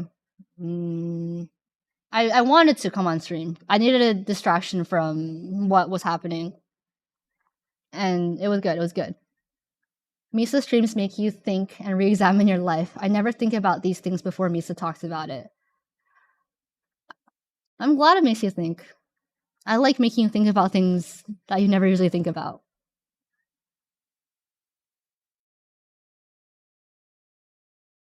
I think wanting to try and help people be better people and better versions of themselves is a nice thing to want, but it's also toxic to yourself and usually not realistic. Yeah, I am learning that. That you can want the best for people, but if it's only your vision, like I can tell you guys, you know, take your vitamins, eat your vitamin C, take your zinc, right? But if you don't do it, that's because you didn't want to, and like why am I gonna force that on you? Even if I think it's good for you, you know. I think if you take this magical vitamin, you're gonna become super happy. You're gonna become the best version of yourself. Okay, but how is it my place to force that on you? You know. Misa's penguin sweater probably answering the questions too. I think too many people aren't comfortable with themselves, at least to craving company that may be bad for them. Being comfortable with being alone means you can be more selective with the people in your life because you don't need them. I can agree with that. When you're settling for certain people out of loneliness, just because you don't want to be alone, then you basically settle for anybody who's company. Even if it's bad company, right? And even if I see these problems going on, even if it's blatantly obvious to me, I have to understand that it's not my place to butt in. It's not my place to go and correct the situation for them and fix things for them. So I realized that. I learned that. So I'm trying to just let people be people. Let them be themselves and don't control anything, honestly. All I can do is talk to you guys on stream and see who resonates, and then have a discussion with you guys. When you come for twice but end up coming to get advice. That's every stream of mine, honestly. I missed on a lot about your life, but I was glad to catch this stream 3 hours later. I hope all will be well for you in 2023. Happy holidays to you and to all. I'm happy you're here 3 hours later. Merry Christmas and happy holidays. Settling never works in the long run. Yeah. Good for my brain and clearing my head about random things. Self-help guru Misa. I'm just learning about life and trying to learn from you guys and trying to share what I've learned. But yeah, I know a lot of people are just settling for the company they have. And they're like, well, I mean, if it's not broken, like why fix it? And I question some of these choices they make, but at the end of the day, it's their life. It's not my life. Like, who am I? Who am I to make the changes for them?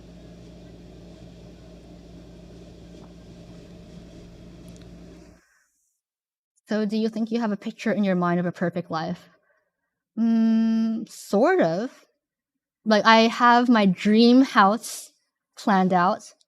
And I have my little study area planned out. I know what I'm going to put on my walls.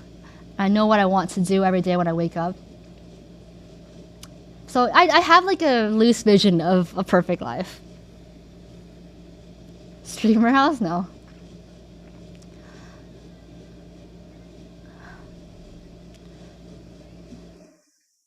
Honestly, I am worried that's why people stay with me or stick around me, that they're just settling. I think you will know when they're just settling for you, because that's when they treat you like an option. As soon as something better comes along, they dump you. And then when that better thing goes away, they come back to you. That's what I mean by being an option.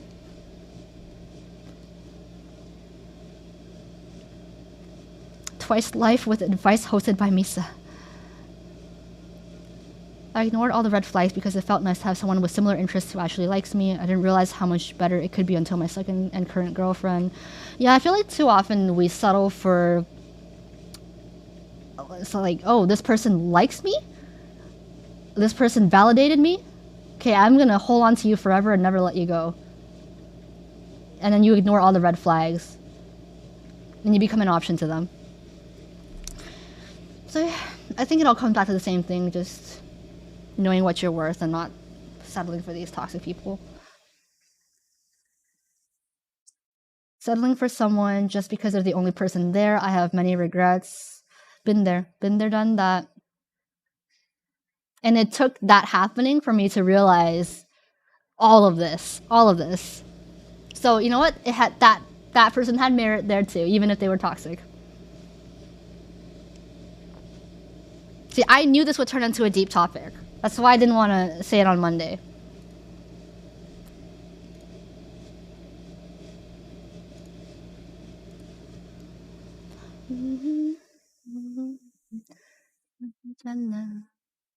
And I hope that when I talk about these things on stream, I don't come off as like an overly critical or judgy person. These are all just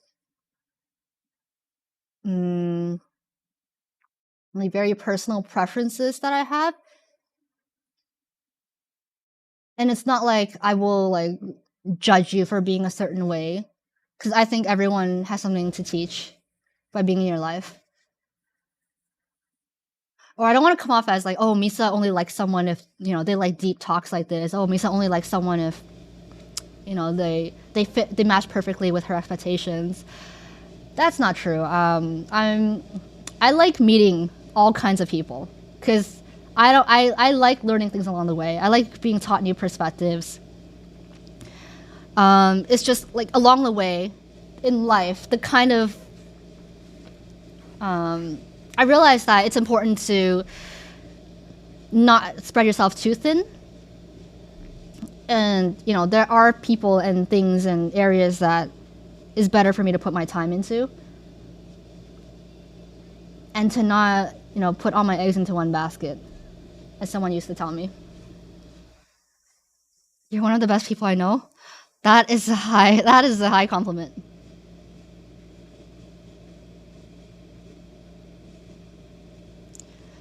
I usually have dumb and only funny conversations with my friends. This is the only place I have deeper conversations. Yeah, this is basically my safe space, which is why I have so many deep talks with you guys. But I know that when some people, when I have these talks with them, they come to a sort of conclusion about me.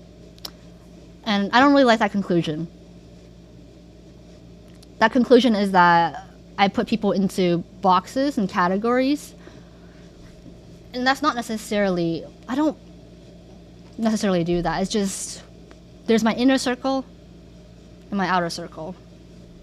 Right? Everyone has that, right? I had an ex who got with me because he was lonely. I definitely flirted with him and he flirted back. I thought he liked me, but I later realized he just wanted a body settling for me because the one he liked was going out with someone. A week after my friend broke up with her boyfriend, he broke up with me. Oh my gosh. That sounds like a mess. Screw your ex. What a douchebag. Why's it gotta be a circle? Or rather, you can get into my inner circle just by wanting to be there, honestly. The people in my outer circle are mostly there because they haven't shown any interest in being a part of my inner circle. So, as long as you want to be in my inner circle and you're not a douchebag, I'll probably let you in over time. Unless you're like objectively toxic or like a criminal, if you ask to be in my inner circle, I will give you the chance. Like, I will open the doors to you, and I will try to get to know you and let you get to know me. So I don't like when people or never mind. Seems like Misa is a good person to be friends with. I am. But it also depends on how compatible we are. Okay? It depends if we have like similar interests, similar values. You know, there's a lot of factors. But if you're good to me, I will be good to you. Okay?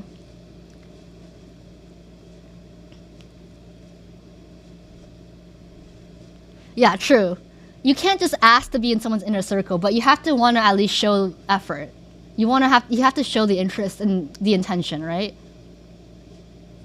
Are you considered a criminal if nobody caught you yet? Yes. Yes.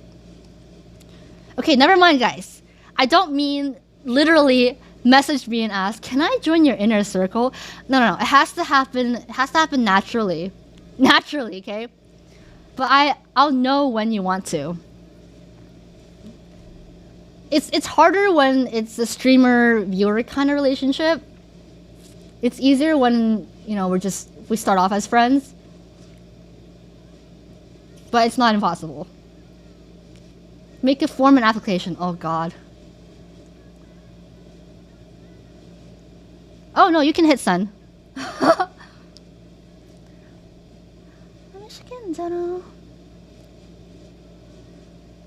There are some people in chat where if you applied, I would probably accept you right now.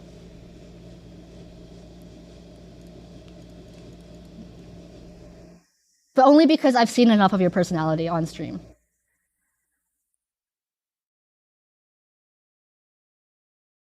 Google form for Misa's inner circle. Okay, but also why? Why do you want to join my inner circle? Polishing my cover letter right now. I think you are indecipherable. That's why I find you interesting. I agree. I find decipherable people not boring. No, not boring. But no, that's not true. I like people who are indecipherable to an extent. So I see what you mean. And I'm glad that you find me indecipherable. Do I need your portfolio? Just hit me with your best shot. It's an open audition. Just kidding. Wish you would accept me into your inner circle so I can spoil you with gifts and love. I don't do well with gifts and love though. Goat. I don't do well with gifts. My love language is not receiving or giving gifts. Okay, but why do you want to be in my inner circle, guys? That's the question. Like, why do you want to be in my inner circle? Misa about to have interviews next stream. Like, I'm genuinely curious. Can I make my friend's resume and send it later? It's not very impressive. Yes, go. You answer this. You answer this. You're good. You're good. This sounds fun. Are you sure it'll be fun to be in my inner circle? You work for JYP, good connections. Well, we have an honest guy here. Reasons? I'm curious. If you have a genuinely good reason for why, I would like to read it. I just want a streamer friend. Great.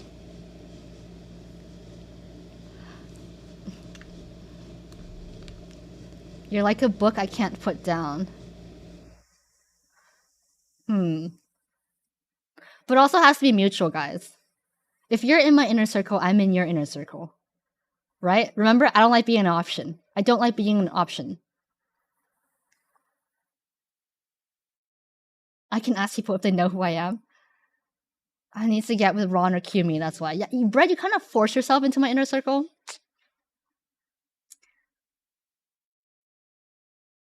I see a lot of relatability and similarity in you, and you're the exact type of person I would get close with. Do you actually work for JYP? Do I work for JYP, guys? I've answered this in a Q&A before. And I gave my official answer there.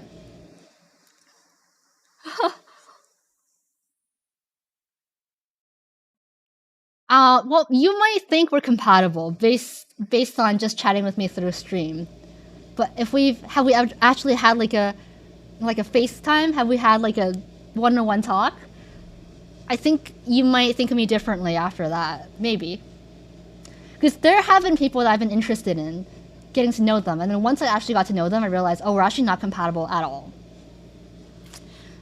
We're not compatible. It's like, oh, I thought they were really interesting. I thought, I could be someone that they really like, but in the end, it turns out that we actually have very, very different values and interests. Yeah, I've been there. What would you do after that? After what exactly? There's a bit of delay in chat, so sometimes your questions don't come up till later. A one-on-one Zoom meeting interview. Oh my god. Okay, usually the first thing to look for though is chemistry. And I can feel that pretty quickly. After finding out you're not compatible, at that point I lose the infatuation. I realize, oh, this is not the person I idealized in my head. Oh, never mind. And like, okay, move on. I failed chemistry. Stare, Misa, I would like to be your friend. There has to be some natural chemistry, guys. There has to be some natural chemistry there. Like for example, right? I love who? Sana? But do we have chemistry? Do me and Sana have chemistry? I don't think so. Even if we were friends, I don't think me and Sana have that much chemistry. Okay? Me and Nayan though, different story. Different story. Well, you don't know until you meet Sana Misa. True. I don't know. Sana would have chemistry with everyone? I don't know. Like she's super cute. She's hella attractive. She's super pretty, but like are we compatible? Like can I keep up with her energy? Her extroversion? As someone who loves Sana, yes, we have chemistry. It's real, bro. I promise. Okay. Okay, Jordan. Someone is about to approach Misa and perform chemistry experiments. Oh my gosh. You and Sana would talk about hypothetical questions until the next morning. Would she like talking about that kind of stuff? Would Sana like talking about zombie apocalypses and aliens? And like toxic relationships? Would Sana like talking about that? I feel like she wouldn't. I feel like she wouldn't. Would she? Okay, well if she likes that, then yeah, then we have chemistry. Then we have chemistry. Call me. Misa wins a fan call with Sana next comeback and asks Sana if she feels the chemistry. I don't know. Just watching Sana on these Time to Twices, you know, just like from what I've seen of Sana, I feel like we wouldn't have chemistry, but you know, you never know until you go on a date, right? She seems like a carefree person, but could be a deep thinker. Does she like spending a lot of time thinking about these kind of things? I don't know. Well, I'll let you guys know when I go on a date with her next time. I'll report back. I'm sure everybody is a deep thinker to some extent, but you know, how much time do you like to spend thinking about these kind of topics? That's the question. Even me, like, I wouldn't want to talk about this kind of stuff 24/7. I usually reserve these kind of deep talks for stream. Whereas, if you and I were friends in person, and every time we hung out, we talked about something like this, or we would dive into like a deep topic, it might get too much on me. It might get too much for me. I would vibe with Mina, stay inside all day and play games. That's easy. I can do that too. Yeah, it can get exhausting, right? So usually after stream, I would get off and hang out with my friends, and we would not talk about stuff like this. That's why I want to see more Mitsu content to see if they have chemistry after being forced to talk and interact. I don't know. I don't even know what Mitsu talk about. I feel like Misa and I aren't compatible, but for Sana, yes, of course. Oh, why do you think so? I love deep combos. They have their time and place. Exactly. Balance is key. Balance is key. Like, my favorite people in life are the ones who, one, make me laugh, two, can hold a conversation with me about anything. But most important is if they can make me laugh. If I feel happy being around them, like if I feel like I smile around them, they make me happy. Like that's the most important part. So if we can have deep conversations all the time, but you don't make me smile, you know, I don't feel happy around you, I don't think it's gonna last very long. Making people laugh is hard. Unless you have the same sense of humor, which is where chemistry comes in, right? Same sense of humor, then it's easy.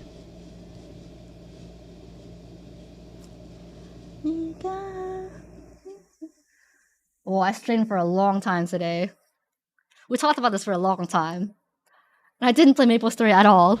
I always say I'm gonna play Maple, and then I don't. It just keeps dragging on.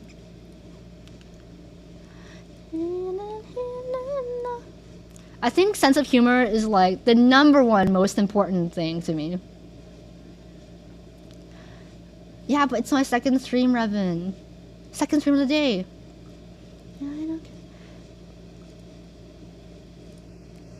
I love my best friend because we talk very deeply, but we can bounce back and forth between very deep, serious conversation and complete, dumb, silly nonsense where we're just laughing. And it feels natural. And anytime I have that type of talk with anyone, it feels great. Yeah, I love that too. I love that too. The people I'm closest with, I have that balance with. That balance is so important. Trusting my feelings on this one? Okay, okay, okay.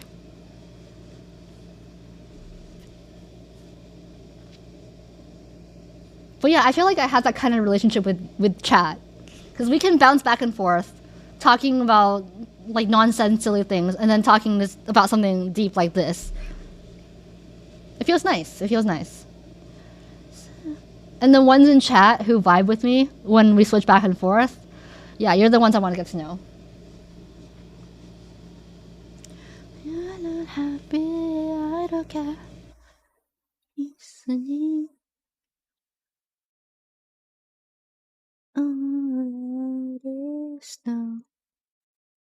I don't even know how I would start bringing up deep or thought provoking conversations with my closest friends. We usually just talk about dumb and nonsensical things. I usually just say whatever's on my mind. And I see what the reaction is. I'll just say whatever's on my mind, and if they vibe with that, great, let's keep vibing. If not, then I'll talk about something else.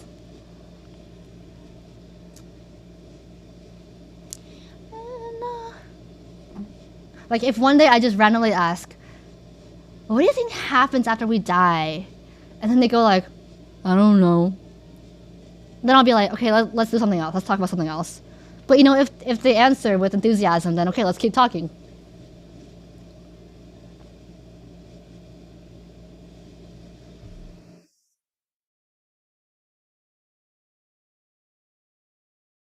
I have different best friends for different reasons.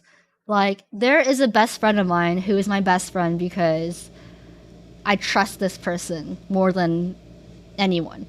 And I have a best friend because this person listens to me vent nonstop and will always be there for me. And I have a best friend who's my best friend because we have a lot in common. So, like, each best friend of mine, each bestie of mine is like there for different reasons. I'm so sorry, guys, but it's that time.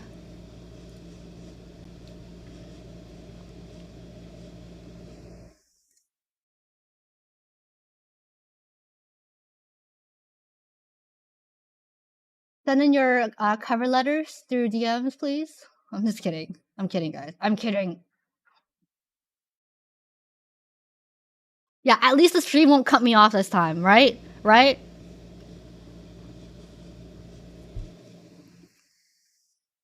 I'm kidding. I'm always kidding.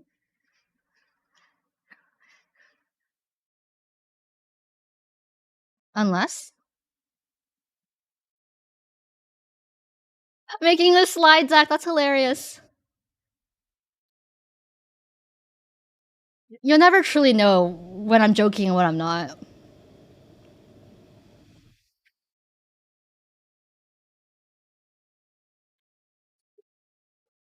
There's your balance, the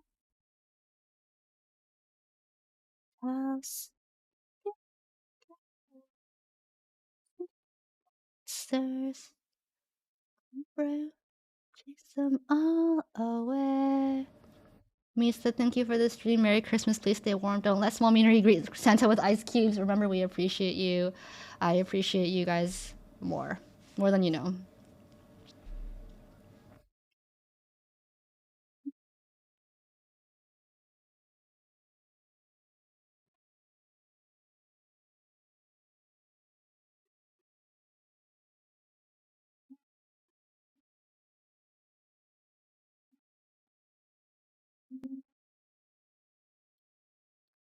Hi, Dubuval.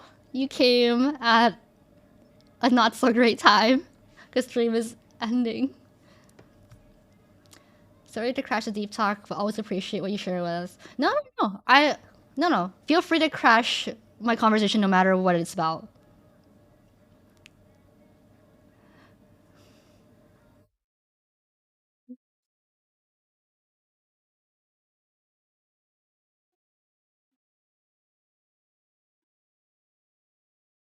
It's really dumb, but after we brought up friend resumes, I'm wondering if someone should invent a LinkedIn or Indeed that's for friendships and realize it's basically what dating apps are.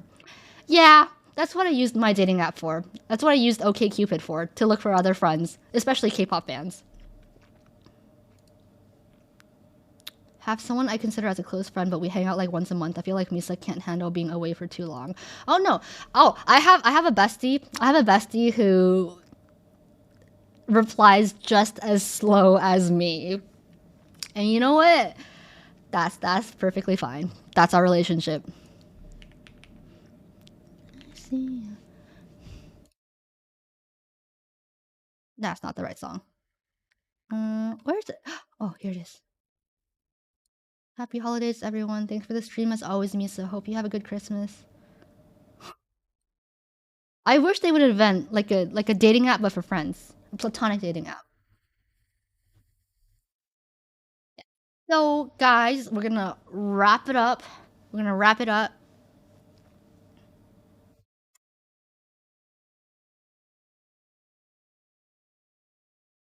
Two slow repliers. How do y'all get anything done? No, but when we really need each other, we're there for each other. But otherwise, oh, we reply so slow. And that's just how we work.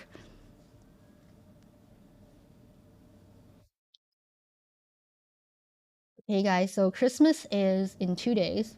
Well, depending on where you are. Actually, no, Christmas is tomorrow. It's tomorrow. Whatever. Christmas is in 1 to 2 days, okay? And so, I hope you guys enjoy the holidays, even if you don't celebrate Christmas. Even if you don't really celebrate it all that much, I hope maybe you can take the time to just enjoy the holiday vibes. If anything, just go on Google and look at the holiday decorations, the holiday graphics. Okay? Just enjoy it for what it is. Maybe enjoy your day off if you have one. And yeah, if you don't celebrate Christmas, then celebrate Twicemas. And I hope that you get to eat yummy foods. And if you have family, I hope you get to see them. If you have family that you like. Happy Kwanzaa. Happy Hanukkah. Yes. And I hope you hug someone. I hope you hug your crush. Okay? And I hope they confess to you. Stay warm. For those of you who got sick or are getting sick, remember, guys, I'm going to say it over and over. Take zinc 50 milligrams and vitamin C 500 milligrams, okay? I am a licensed pharmacist. I know what I'm talking about, okay? That's what I take when I get sick, so I highly encourage you to take it. It's a magic cure for any kind of sickness. Okay, but stay warm, stay hydrated, guys. A lot of times I got sick because I ate too many salty chips and I didn't drink enough water, okay? And my throat got really irritated and I got an infection, okay? So make sure to stay hydrated. It's so important. So important. You never know that one day you skip on your, on your water intake, that's the day you get sick. I don't know. I don't know if it was a coincidence or if they caused me to get sick. But yes, I've gotten sick before from eating too many salty chips. So everybody hydrate. My sisters came home for the holidays and they want to meet my girlfriend. I don't know why, but I'm nervous about the meeting. Oh. Your streams are something I always look forward to, and I'm really why is it duplicate? Stay warm and hydrated. Merry Christmas and happy holidays. Thank you for the tip, Scarlett. Maz, I'm gonna get you to look at that. I don't know why there's a double voice. It's like an echo. But thank you for the tip. I really appreciate it. Happy holidays. I have double in OBS? No, I don't. I don't think I do, at least.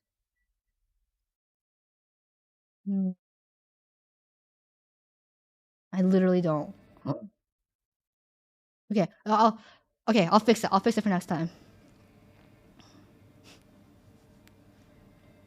And yes, eat your fruits. Eat your fruits. It's better to eat one orange than a whole bunch of vitamin C pills.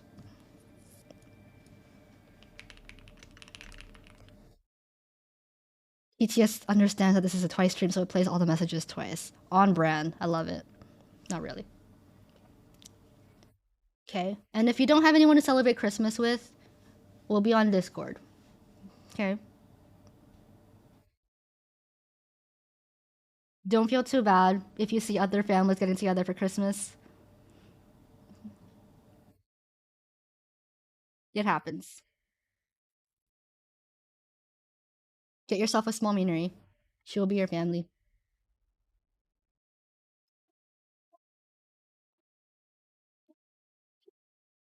And if anything, Twice will be there. They're for sure gonna put out a video or go on Bubble on Christmas. If it makes you feel any better, I have spent the majority of my Christmases alone. Alone. I know it's fine. It's whatever.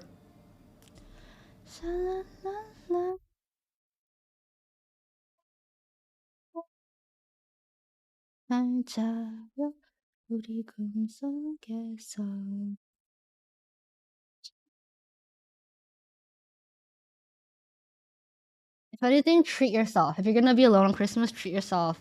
Order a nice hot meal. McDonald's, if anything. Okay? Get a cup of hot chocolate. Put on your favorite movie. Just enjoy it yourself. Okay? Spalminary's really excited to see Santa on Sunday.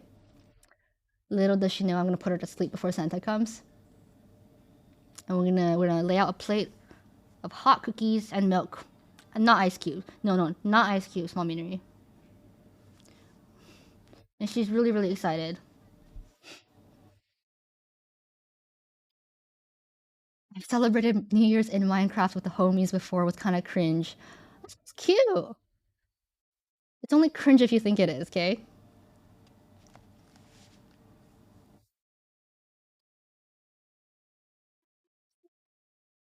For me, there's a lot of birthdays to celebrate in December, so I'm usually very, very busy in December these days.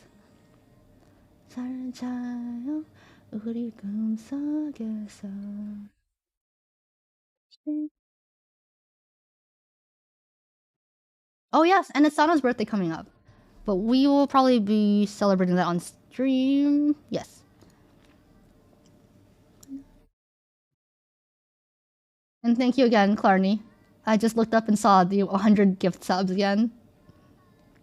I don't even know she's here, but thank you.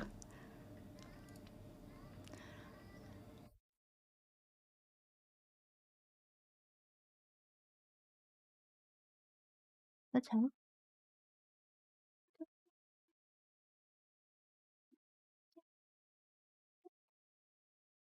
I streamed more than 4 hours today. Crazy, right?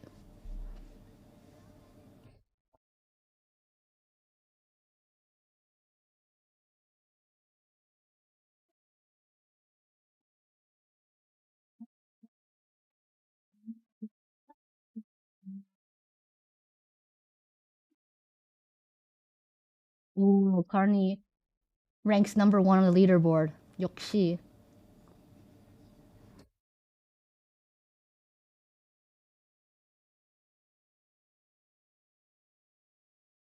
Ooh, Danny's number 2. Night. Have a good night, guys. If your day is just starting, have a good day. I hope you have a good shift at work if you're going to work. I hope you have a good rest at home if you're just staying home. I hope this weekend is everything you want it to be. I hope you get your Christmas miracle. Merry Christmas! Happy holidays! Best stream yet, as always.